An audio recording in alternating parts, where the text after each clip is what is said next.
नमस्ते फ्रेंड्स, मेरा नाम दुर्गेश सिंह राजपूत। मैं बुल्ढाना ज़िला महाराष्ट्र राज्य का रहने वाला हूँ। नशे के दौरान मेरा काफ़ी नुकसान और बैड एक्सपीरियंस रहा है। पिछले 4 साल 5 साल से लगातार मैं तंबाकू और अल्कोहल्स यानी शराब का लगातार सेवन कर रहा हूँ। इसका मेरे दैनंदिन जीवन पे कैसा बैड एक्सपीरियंस रहा, इसके बारे में मैं आपको कुछ डिटेल्स में बताना चाहता हूँ। तो ये मेरे नशे की शुरुआत लॉकडाउन के कुछ समय बाद स्टार्ट हुई है। जैसे कि मेरे को नई-नई जॉब लगी थी, जॉब के दौर उसके पहले एक्चुअली में मैं तंबाकू से स्टार्ट किया था। तंबाकू मतलब निकोटिन्स में मतलब जेन्युइन तौर पे खाता था, जो मेरे को दोस्तों के साथ में उसकी उसकी हैबिट लग चुकी थी। उसको खाने की वजह से भी मेरे थोड़ा डाइट पे प्रॉब्लम हुआ, मुझे खाना थोड़ा मतलब उतना फास्ट में नहीं खाता था, तीखा लगता था खाना, ज़्यादा स्पाइसी या ग्रेवी वाला खाना मैं खा नहीं पाता था। और ये तम्बाकू को थूकने के चक्कर में कई बड़ी-बड़ी सिटियों में जहाँ पे कि थूकने के ऊपर बैन है, उसके भी मुझे कई बार फाइन भरना पड़ा। तो इसको कोई मतलब इलाज ही नहीं हो पा रहा था कि ऐसा करते-करते इस एडिक्शन से निकला नहीं, तो मुझे अल्कोहल की लत पड़ गई और मैं धीरे-धीरे शराब का सेवन काफ़ी ज़्यादा मात्रा में करने लगा। इसका मतलब पहले तो शुरू-शुरू में शराब पीने में काफ़ी मज़ा आता था, अच्छी नींद आती थी, अच्छा ये मेरी 1 पैक जैसे 90 एमएल से लेके कब मेरा 360 एमएल में ये अल्कोहल कन्वर्ट हो गया, मुझे आओ मतलब आई डोंट बिलीव इट, मुझे खुद को नहीं पता चला। इसके दौरान मुझे काफ़ी नुकसान हुआ है, जैसे कि मैं अभी फिलहाल के कंडीशन में मैं मेरी जॉब छोड़ चुका हूँ। जॉब छोड़ नहीं चुका हूँ, एक्चुअली मुझे जॉब से टर्मिनेट कर दिया गया है। मेरे मैनेजर ने मुझे मतलब एक्चुअली में क्या हुआ कि जॉब के दौरान मेरा एक यूज़र से थोड़ा-सा फाइट बैक हुआ था, तो उसके चक्कर में और मैंने उसमें ऑन ड्यूटी ड्रिंक की हुई थी। तो ड्रिंक के दौरान उसे मुझे जॉब से रिज़ाइन करना पड़ा, मजबूरी में आके फ़ोर्सफुली रिज़ाइन करना पड़ा।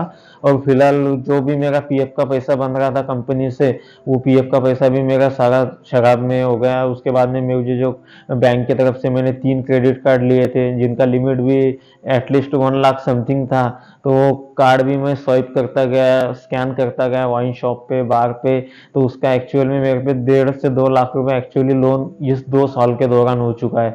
इसके अलावा मेरे पेट में भी कई 1-2 बार समस्या हुई, जिसके कारण लीवर थोड़ा-सा मतलब सूजन आई थी इतना मात्रा में, तो मुझे वार्निंग भी दी गई, घर से वार्निंग दी गई, समाज से वार्निंग दी गई कि इसको कंट्रोल करो आप, नहीं तो आपकी लाइफ खतरे में आ सकती है। लेकिन मैं रुक नहीं सका, क्योंकि काफ़ी ज़्यादा डिप्रेशन में मैं चला गया था और मुझे यकीन ही नहीं पड़ता था। वो पहले दिन अगर मैं ड्रिंक करता हूँ, तो दूसरे दिन फ्रस्ट्रेशन में चला जाता था, कुछ समझ नहीं आता था, हैंगओवर काफ़ी। फिर उसके बाद में क्या करें, घरवालों ने साम-दाम, दंड भेद, मंदिर, मस्जिद, बाबा, सारा मतलब एक्चुअल में मैं आपको बता नहीं सकता, ये मेरी रियल कंडीशन है। ये घरवाले मेरे से थक चुके थे, मेरा कोई ऑप्शंस नहीं था, कोई मतलब इलाज डॉक्टर को भी दिखा दिया, सारा कुछ करवा दिया। अभी घरवाले भी त्रस्त हो गए, अब करे तो करे क्या? जॉब, काम-धंधे कुछ थे नहीं, जो जितना पैसा मिला था पीएफ का, ग्रेजुइटी का, वो भी सारा पैसा नशे में सब लॉस हुआ था। एंगेजमेंट हो चुकी थी, एंगेजमेंट टूट गई, क्योंकि लड़की वालों को पता चल गया कि भाई बंदा शराब पीता है काफ़ी ज़्यादा मात्रा में, तो उन्होंने भी रिश्ते से मना कर दिया। फिर मतलब मैरिज भी अभी तक हुई नहीं, 28 साल की उम्र हो गई। फिर अब करे तो करे क्या? फिर लास्ट एक सारा कुछ कर चुके, इसके बाद में डॉक्टर के पास भी दिखाया, जिन्होंने डॉक्टर ने मेरी बॉडी का डिटॉक्स करवाया, मेरी शराब छुटवाई, लेकिन उसका भी मेरे बॉडी के ऊपर इनपुट जो रहा, वो एक्चुअल में 1 से 2 मंथ का रहा। मतलब इस बीच में मैंने दारू मतलब अल्कोहल तो कुछ लिया नहीं था, लेकिन जब भी लेता था थोड़ी-सी मुझे बॉडी में मतलब ऐसा अलग-सा महसूस होता था। तो उसका भी 2 मंथ से ज़्यादा कुछ इफ़ेक्ट रहा नहीं बॉडी के ऊपर, बाद में वापस हैबिट में आ गया, कंटिन्यूटी में आ गया और एक तरह से वापस अल्कोहल का सेवन लगातार करता रहा। फिर अभी सारी ऑप्शन हदें पार हो चुकी थी, तो घरवालों ने सोचा कि अभी इसको एक तो रिहैब सेंटर या कहीं न कहीं इसको डालना पड़ेगा, ये तभी इसमें सुधराव के कुछ ना कुछ चांसेस है, नहीं तो ये मतलब आउट ऑफ इसमें कंडीशन में चला जाएगा, इसको कंट्रोल करना मतलब मुश्किल हो जाएगा। फिर ऐसे ही मुझे घरवालों ने इससे पता चला कि मुझे डाल रहे हैं, तो फिर मैंने, मेरा एक कज़न है, मेरा बिग ब्रदर, उससे हमने सर्च किया कि बेटर रिहैब सेंटर कहाँ पे अच्छा है जहाँ पे हमें रिजल्ट मिले। तो फिर हमने सर्च किया गूगल के माध्यम से, तो हमें पता चला कि समर्पण रिहैब सेंटर। फिर हमने उसके बारे में को आके उनका कांटेक्ट नंबर में निकाला, फिर हमने उनके टीम से बात करी। टीम से बात करने के बाद में उन्होंने कहा कि ठीक है, आप अगर ज़्यादा ये हो तो आप बिंदास यहाँ पे आके आप जब तक आपको रहना है तब तक रिकवर नहीं हो पाते तब तक आप रह सकते। फिर मैं यहाँ पर आया, काफ़ी अच्छे से आया। फिर आने के दौरान मुझे इतना कुछ ये थोड़ा अटपटा लग रहा था। यहाँ पे भी आया तो भी 4-5 दिन मतलब इतना कुछ मेरे को कुछ समझ में नहीं आ रहा था, करे तो करे क्या। पर फिर धीरे धीरे यहाँ का रूटीन में आ गया। पहले 5 दिन तो मैं डिटॉक्स पे रहा, मतलब पूरा 72 आवर्स अल्कोहल को बॉडी से निकलने में, आउटलेट होने में पास होता है। तो 2-3 दिन में मेरा सारा नशा धीरे धीरे उतरना स्टार्ट हो गया। अच्छी ट्रीटमेंट मिली, अच्छा प्रिकॉशंस मिला। फिर धीरे धीरे फिर मॉर्निंग टाइम में फिर मैं यहाँ के रूटीन में आ चुका, यहाँ का रूटीन फॉलो करने लगा, प्रोटोकॉल फॉलो करने लगा। आज कंडीशन मेरी ये है कि मैं मॉर्निंग में सवेरे 4:30 बजे उठता हूँ, 1 घंटा योगा करता हूँ। योगा होने के बाद में टी टाइम होता है, उसके बाद में फिर ब्रेकफास्ट मिलता है, फिर नहाना धोना, फिर 8 से 9 सुंदरकांड होता है। उसके बाद में सर की 2 घंटे क्लास चलती है। ये क्लास ही एक्चुअली मेरे जीवन और मेरे माइंड के ऊपर इफेक्ट लाई।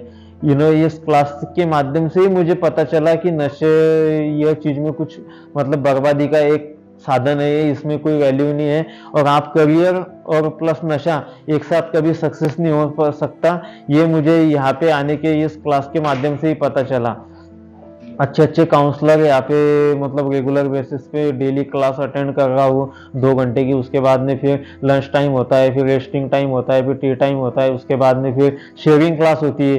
ये शेयरिंग क्लास जो है ये काउंसलिंग क्लास है। यानी कि इस क्लास से ऐसा होता है कि अपने अंदर जो नशे के दौरान अपन ने मिस्टेक की है, जहाँ भी गलतियाँ की है, उन कमियों को कैसे सुधारा जा सकता है, ये इस क्लास से अपने मतलब व्यक्तिगत पर्सनली आप इसको शेयर करके काउंसलर आपको हेल्प के दौरान इसके आप मदद कर सकते हैं और इसको आप अच्छे से अच्छा मतलब सुधार आने के चांसेस है। तो ये क्लास भी बहुत महत्व की। इसके बाद में फिर भजन क्लासेस होते हैं। फिर भजन क्लासेस के बाद में फिर मतलब मेडिसिन टाइम, फिर डिनर वगैरह होता है। उसके बाद में फिर रात में सोने को मिलता है। तो ये जो रूटीन है ये अभी यही फॉलो अब चल रहा है मेरा। और यहाँ से मैं जैसे भी अभी मतलब एटलीस्ट मेरे को 2 महीने यहाँ पे हो चुके हैं, तो मेरे बॉडी में भी अभी मुझे काफ़ी अच्छा सुधार मिला है। कि मैं पहले मतलब मेरे खाना में इतना नहीं खा पाता था, उतनी डाइट थी नहीं। तो एटलीस्ट आज मॉर्निंग में उठ के भी मुझे खाने में नाश्ता ब्रेकफास्ट एक्चुअली मतलब काफ़ी अच्छा मैं मेंटेन कर पा रहा हूँ अपने आप को। और मेरे थोड़ा शरीर में भी थोड़ा सुधार आया है, डाइट थोड़ी सी बढ़ी है और अपने आप को मैं थोड़ा अच्छा महसूस हुआ हूँ। जब आया था तो मेरा जो फेज है वो भी थोड़ा सा ऐसा अनकॉन्स्टेबल फील कर रहा था, जो मुझे आज एकदम बेटर फील करने में, मेरी मतलब एक हैप्पी लाइफ जीने में मैं मदद कर पा रहा हूँ। और मैं रब से यही चाहता हूँ कि यही मेरा आगे का एक लाइफ मैं अच्छी बना सकूँ। और जिस तरह से अभी ये लाइफ मेरी चल रही, इसी को आगे एक सक्षम रूप में बनाकर आगे मेरी लाइफ सेटल हो जाए, बढ़िया से मैरिड लाइफ हो जाए एक। और मैं दोबारा नशे को या ये गलत चीज़ों में ना पड़ूँ, यही मैं रब से चाहता हूँ। और जहाँ पे मुझे ये जो एक्सपीरियंस यहाँ पे सीखने को मिला, जो क्लासेस मुझे यहाँ पे सिखाया गया है, जो ट्रीटमेंट मिला है, जो प्रिकॉशंस लेने को मुझे कहा है, जो शेड्यूल फॉलो मैं आगे करूँगा, वही मेरे ये समर्पण के कारण ही मेरे आगे जो होगा ये समर्पण की बात। नहीं तो मैं लास्ट टाइम आपको बताना चाहता हूँ मैं सुसाइड करने वाला था एक्चुअली में, क्योंकि कंडीशन बहुत हो चुकी थी, लोन हो चुका था, आगे कुछ सुधराव का। लेकिन वो समर्पण की वजह से मैं आज काफ़ी अच्छा मैं अपने आप में चेंजेस ला पा रहा हूँ और एक अच्छा बेहतर जीवन आगे जी सकता हूँ। थैंक्स फॉर समर्पण टीम, जो मुझे एक अपॉर्चुनिटीज़ के तौर पे एक अच्छा करियर बनाने का आगे चांस मिला है। और इसी का मैं दिल से धन्यवाद चाहता हूँ।